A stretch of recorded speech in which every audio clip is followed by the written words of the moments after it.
जी, देश में जाति का आतंक शुरू हो चुका है। लोग कह रहे थे कि ये तो सबको एक करेंगे, हिंदू सब एक हो जाएंगे, लेकिन दलितों को निशाना बनाया जा रहा है। कहीं कह रहे हैं नीले कबूतर, कहीं कह रहे हैं तो नील चट्टे हैं। क्या कहना चाहोगे पूरे मामले को लेकर? सबसे पहले आपके सभी दर्शकों क्रांतिकारी जय भीम।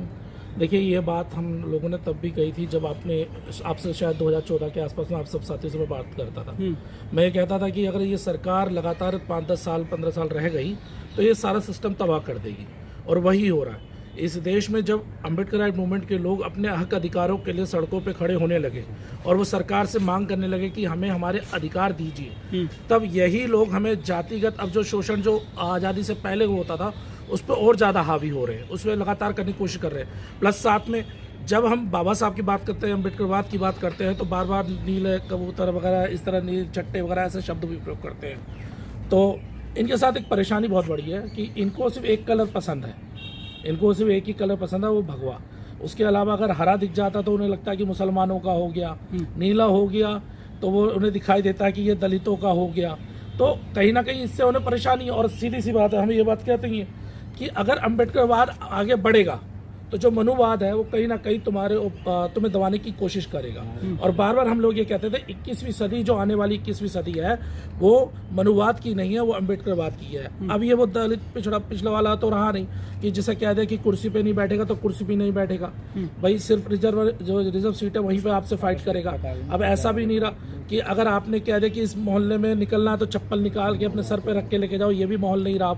क्योंकि अब वो लोग संविधान को पढ़ने लगे, अपने हक अधिकार को पढ़ने लगे। जब अब लोग अपना अधिकार के लिए लड़ना शुरू हो जाते हैं तो कहीं ना कहीं जो पुरानी जो इनकी आदतें हैं उसे कहीं ना कहीं। लेकिन बलविंदर जी, यदि दलित मंदिर के आगे से भी गुजर जाता है ना, उसको मूत्र चटवा दिया जाता है, मार पड़ती है, सिर मुंह काला कर दिया जाता है। ये क्या हो रहा है देश में, उत्तर प्रदेश में? देखिए, सबसे बड़ी बात ये वहीं पर होता है जहाँ पर हमारे लोग अभी भी अशिक्षित हैं, या हमारी लखनऊ में अशिक्षित लोग हैं। मैं बता रहा हूँ जहाँ पे हमारा संख्या बल कम है, जिस क्षेत्र में हमारा संख्या बल कम है, ये हकीकत है।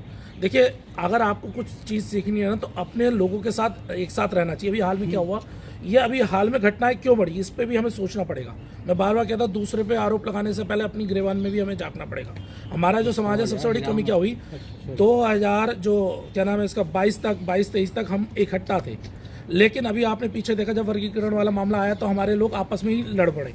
अब वो सर हमारे यहाँ उत्तर प्रदेश में कहावत है, बंद मुट्ठी लाग की खुल जाए तो खाकी। हुआ भी यही कि जब हम लोग अलग टूटे तो एक के बाद एक हमले शुरू हो गए। इससे पहले बताइए कि ऐसा नहीं हो रहा था कि जब एक के ऊपर हमला होता तो सारे इकट्ठे हो जा रहे थे। अब लेकिन जब कुछ हमारे लोग, हमारे ही अपने समाज के लोगों ने अपने बाप जो बदल लिए, माफी चाहूँ शब्द कड़वा है लेकिन मैं अपने समाज के साफ कह रहा हूँ, हमारे ही अपने समाज के लोगों ने अपने बाप जब बदल लिए, अब दूसरे के बाप को बाप बनाओगे तो वो तुम्हारा सम्मान करेगा। देखिए, अपने घर की अगर चादर फटी भी हो ना तो वो अपनी चादर होती है, और दूसरे के घर में अगर तुम चले कितने भी चले जाओ वो दूसरे का घर ही रहेगा। एक दिन प्यार कर देगा, 2 दिन प्यार कर देगा, तीसरे दिन लात मार के आपको घर से बाहर कर देगा। और हमारे समाज के कुछ लोग, कुछ लोग जो हैं, कुछ परसेंट लोग, वो इस बात को समझ नहीं पा रहे। अब उन्होंने क्या करा, जहां बात करते थे बाबा साहब की, अब वो बाद में मोदी या मनु करने लगे, चिल्लाने लगे ना हम तो हिंदू बंधु। और जैसे वो हिंदू बनने लगे थे उनके पिछवाड़े पे लात पड़ने लगी ना। ये और क्या हो रहा है, यही हो रहा है। और मैं सीधी सी एक बात जानता हूँ, अगर आपके माध्यम से बात क्लियर करना चाहता हूँ, मैं फिर अपने समाज के लोगों से कहना चाहता हूँ, याद रखिए, अपना मारेगा छाँव में डालेगा और दूसरा मारेगा धूप में डालेगा, ये याद रखिएगा। तो अगर आपस में कोई लड़ाई है तो भी आपको एक रहना चाहिए था। लोग कह रहे हैं कि किसी सदी जो बाबा साहब के, लेकिन यहाँ सीजे पे जूता फेंका जाता है, आम आदमी को जूता चटवाया जाता है, पेशाब चटवाया जाता है। ये कैसा विश्वगुरु है, कैसा विश्वगुरु बना रहे हैं योगी मोदी देश में? देखिए, मोदी योगी जो बात हम वो तो अपने मनुवाद की मानसिकता को बढ़ा रहे हैं ना। देखिए, सबसे बड़ी कमी हमारे अंदर मालूम क्या है, हम अपने विजन पे क्लियर नहीं है, वो लोग अपने विजन पे क्लियर है। उनका फैसला मनुवाद को आगे बढ़ाना है, और हमारा जो फैसला था, हम बाबा साहब के संविधान को आगे बढ़ाने की बात करते हैं। और अगर उनकी याद रखिए, जिसकी सत्ता होती है वो उसके फैसले होते हैं, उसके हक अधिकार होते हैं। आज सत्ता, जब आपके पास सबसे बड़ा वोट बैंक था, आप सबसे ज्यादा आप वोट बैंक थे, उसके बावजूद आपने 5 किलो अनाज के ऊपर अपना वोट बेच दिया, प्लस साथ में आप एक दारू एक नोट के ऊपर बिक जाते हो, तो वो आपको अधिकार देंगे? वो तो वही चाहते हैं ना जो सभ्यता 1950 से पहले की उनकी जो सभ्यता रही। इटावा में ब्राह्मण के पेशाब से जो है शुद्ध किए जाते हैं यादव जी, और जो है यादव कहीं जाटो पेशाब कर दे, पासी पेशाब कर दे तो उस पर मूत्र छिड़का जाता है, उसको मूत्र पिलाया जाता है, जूते की माला पहनाई जाती है, मूत्र चटवाया जाता है। यहाँ तो मूत्र की भी जाति हो गई है हमारे देश में। देखिए मैं आपको एक बात बता दूं, इसमें बहुत समय पहले क्या होता था, ओबीसी समाज भी अपने आप को सवर्ण समाज समझता था। लेकिन मैं ये नहीं कह रहा सारा सवर्ण समाज खराब है, मैं कुछ मानसिकता के, मनुवादी मानसिकता के लोगों की बात कर रहा हूँ। तो पहले हमारा जो ओबीसी भाई था वो भी उसी मानसिकता में फंसा हुआ था। धीरे धीरे जब वो भी अम्बेडकरवाद की तरफ आए तो उनका विरोध किसने करना शुरू करा? उन्हीं मनुवादियों ने करना शुरू करा। ये सच्चाई है। जब तक वो उनके गुलाम बने रहे, जब उनकी हाँ में हाँ, उनके ना में ना, अगर उन्होंने कहा नीचे चीटी जा रही उसे सांप बता दिया तो उन्होंने सांप बोल दिया, तो तब तक तो वो अच्छे थे। लेकिन जैसे ही वो बदलाव आया, वो भी अम्बेडकरवाद की बात करने लगे, तो कहीं ना कहीं हमें साफ दिखाई देता है कि ये जो लोग हैं कि ओबीसी समाज के खिलाफ भी हो गए, ये हकीकत है। लेकिन हाँ, क्या अभी पूरा ओबीसी समाज आया? आप अंदाजा लगाइए, अभी जो दलित समाज, जो हमारा जो दलित समाज है जिसे हम चाहते हैं, वो पूरा नहीं आ पाया। तो आप ओबीसी समाज से पूरी अपेक्षाएं तो नहीं कर सकते वो भी अपने मूल निवासी वाले स्वरूप पे आ जाए, उसे समय लगेगा। अभी हम लोगों को अम्बेडकरवाद पढ़ने के बाद 50 से 60 साल हमें धीरे धीरे अम्बेडकर राइट मूवमेंट की तरफ बढ़ते हुए हमें हुआ है। 70-75 साल की आज़ादी का, 75 साल के आसपास हमारा हुआ है आज़ादी का। तो धीरे धीरे हम लोग आगे आ रहे हैं। लेकिन अभी थोड़ा समय चाहिए ओबीसी समाज को भी अपनी मानसिकता बदलने के लिए, उन्हें देना पड़ेगा। क्योंकि जब तक आप उनके बीच में कैडर नहीं करोगे, आप उनके बीच में जाओगे नहीं, तो उनकी भी मानसिकता। लेकिन वो तो आपको पढ़ने नहीं दे रहे हैं। उत्तर प्रदेश में जो है एक यादव बच्चे को बाहर निकाल दे, प्रिंसिपल ने ट्वीट करके कहा कि यादव हो, भैंस चराओ, तुम पढ़कर क्या करोगे? देखिए, इसका एक सबसे आसान, ये सारे लोग जानते हैं, जब ये आर्यंस बाहर से आए तो इन्होंने सबसे पहले हमारी शिक्षा पे कंट्रोल किया। हमारे जितने संग्रहालय थे उन सबको उन्होंने खत्म किया।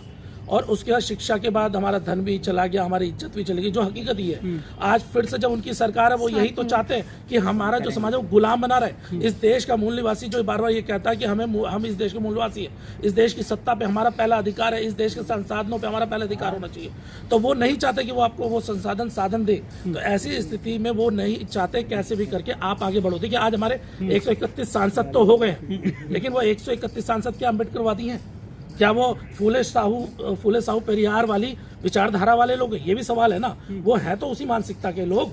जब तक हम अपने सही लोगों को वहां नहीं भेजेंगे 131 सांसदों में, तब तक मुझे लगता है हमारे समाज का ऐसे ही लगातार शोषण होता रहेगा। लेकिन बलविंदर जी, दलित मरे पिटे, जूता चटवाए जाए, उनको मूत्र पिलवाया जाए, यदि वो विरोध करे तो अपर कास्ट के लोग जो है उनका बहिष्कार कर देते हैं। मध्य प्रदेश के भिंड में उन्होंने पंचायत करी, सवर्ण लोगों ने बहिष्कार कर दिया कि दलितों को खेत में मत जाने देना, इनको कुछ काम मत देना, इनका सामाजिक बहिष्कार कर दीजिए। ये तो देश में जो है एक तरह से जो तानाशाही चल रही है। देखिए, पहली बात तो जो भी बहिष्कार होता है उसका तो कोई भी समर्थन कर नहीं सकता देश में। जो बुद्धिजीवी वर्ग है वो कभी भी नहीं कर सकता। लेकिन सवाल ये है, वो आपका बहिष्कार कर रहे हैं ना, तो आप भी कर दो ना। आपको क्या परेशानी हो रही है? अरे उनके सारे काम तो आपसे चलते हैं। अगर उनके खेतों में आप जाके काम ना करो तो वो अपने खेत के भी काम नहीं कर सकते। मैं आपको लिख के दे रहा हूँ। तो जब कटाई का टाइम आता तब भी उनकी आपकी जरूरत पड़ती है, तो आप कर दो ना उनके। क्यों वो जरूरी है? आप उनके व्याप पे ही रहोगे क्या? सबसे बड़ी गलती है इस देश में, हम कहते हैं बार बार हमारी आबादी 85%, फिर भी हम लोग गुलाम है। 85 होने के बावजूद, वो 15% होने के बावजूद आपके ऊपर हावी है। चलो 15% ना मानो, देखो 15% में सारा खराब नहीं कह रहा हूँ बार बार, क्योंकि ये सामाजिक नारा और राजनीतिक नारा है। लेकिन हकीकत यह, अगर उसमें 3% खराब व्यक्ति है और बाकी 12% सही व्यक्ति है, तो सही के साथ लग जाओ। जरूरी आप उन खराब वाले लोगों के साथ ही खड़ा होना आपने। अगर वो अपने क्षेत्र में आपको ये कहते हैं कि भाई आप हमारी गली से नहीं निकल सकते, क्लियर करो, तुम भी हमारी गली से नहीं निकल सकते, उनकी अकेली सड़क है क्या?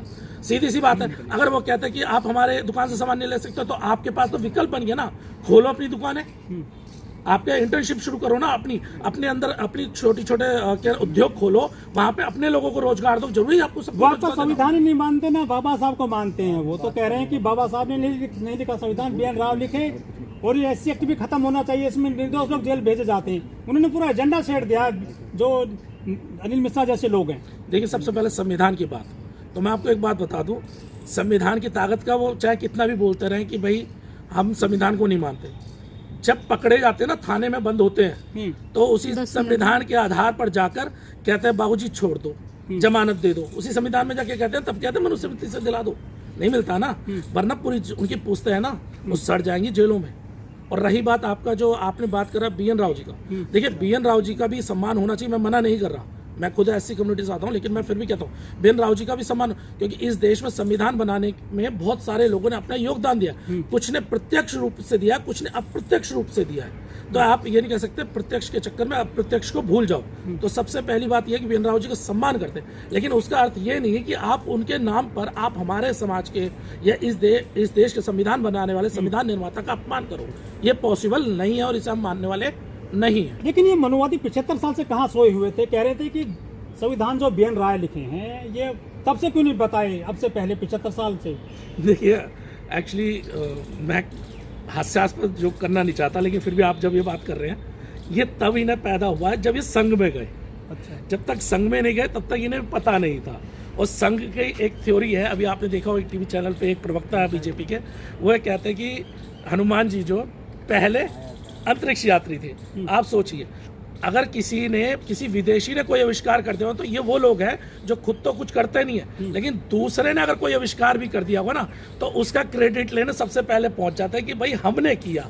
वही कहानी, जैसे बार बार सवाल उठता है ना कि आज़ादी की जब लड़ाई थी, जब आज़ादी के लिए सब लड़ रहे थे, तब ये लोग इस देश के खिलाफ खड़े थे, अंग्रेजों के साथ खड़े थे। ये भी सच्चाई है, सबको पता है। और जब इस देश का राष्ट्र ध्वज को सबसे पहले जलाने वाले लोग कौन थे? यही लोग थे।